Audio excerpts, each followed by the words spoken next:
Albert Einstein adalah seorang yang memenangkan piagam Nobel dari penemuannya yang begitu terkenal, yaitu efek fotolistrik.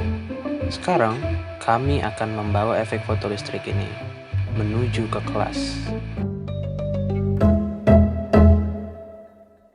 Seperti yang sudah kita ketahui, dalam pembelajaran di sekolah saat ini, siswa dituntut untuk memiliki peran aktif.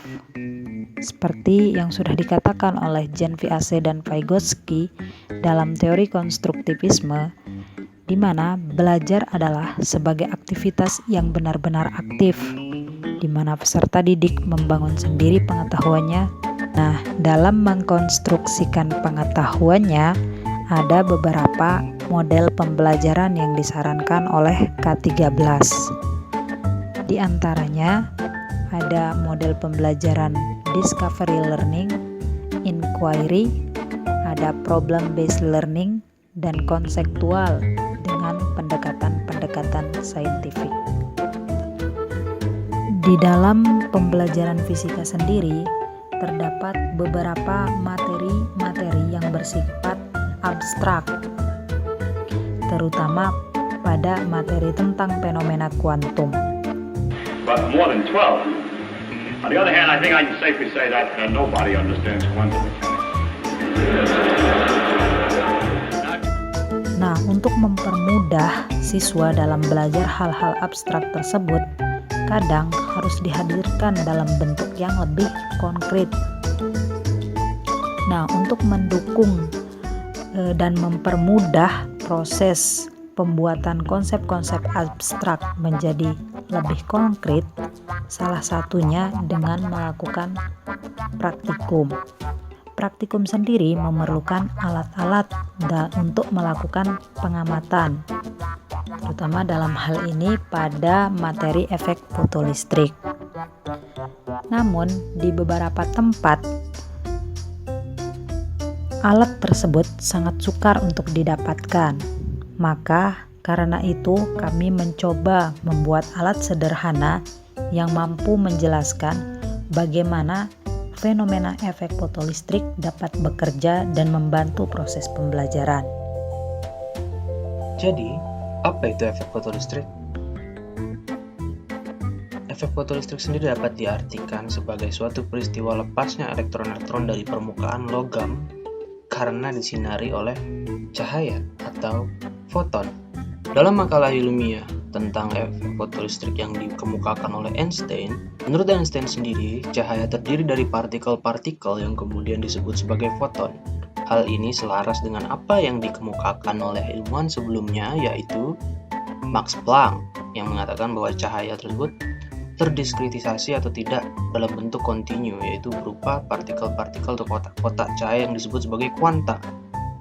Ketika cahaya yang membawa foton itu ditembakkan ke permukaan logam, foton-fotonnya menumbuk elektron-elektron pada permukaan logam, sehingga elektron dapat terlepas. Peristiwa lepasnya elektron dari permukaan logam itu yang kemudian akan disebut sebagai efek fotolistrik. Dalam eksperimen efek fotolistrik yang dilakukan oleh Einstein, dia menemukan bahwa ternyata ada hubungan antara frekuensi dengan energi. Nah, untuk mengetahuinya, kita membuat alat yang bisa membuat siswa lebih memahami tentang bagaimana sih hubungan antara frekuensi dengan energi tersebut. Jadi, berikut adalah cara pembuatannya.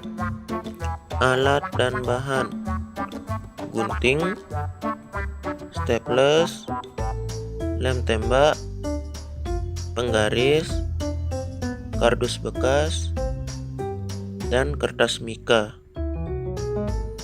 Proses pembuatan: siapkan alat dan bahan. Setelah itu, potong kardus dengan gunting membentuk persegi panjang dengan ukuran 19 x 8 cm sebanyak 4 buah.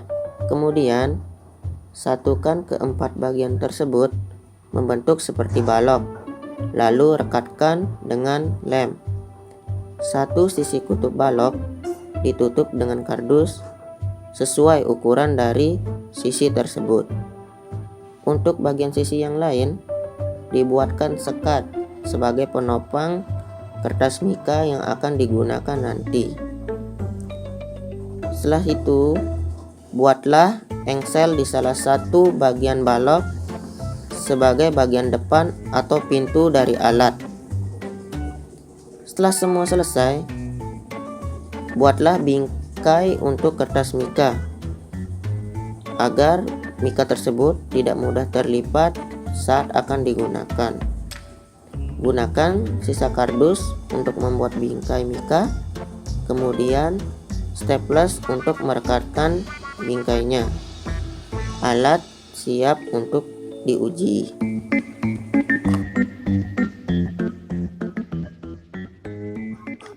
Alat ini bekerja berdasarkan efek fotolistrik. Di bagian atas terdapat lubang tempat cahaya masuk yang dilengkapi oleh filter warna-warni yang akan berlaku sebagai variabel bebas. Setiap filter warna memiliki panjang gelombang dan frekuensi yang berbeda-beda. Kemudian, cahaya ini akan diteruskan menuju kepada sensor cahaya yang terbuat dari panel surya.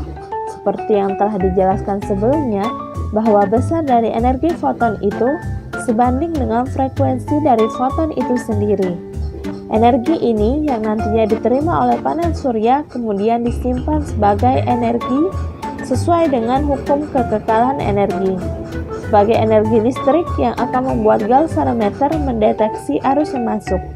Semakin besar energi yang diterima, arus yang diterima sebagai variabel terikat juga akan semakin besar. Berdasarkan rangkaian praktikum yang mungkin dilakukan dengan alat ini, siswa dapat memperhatikan berbagai hubungan-hubungan yang telah dijelaskan tadi. Kemudian, membuat hubungan antara variabel warna filter dengan arus yang didapatkan.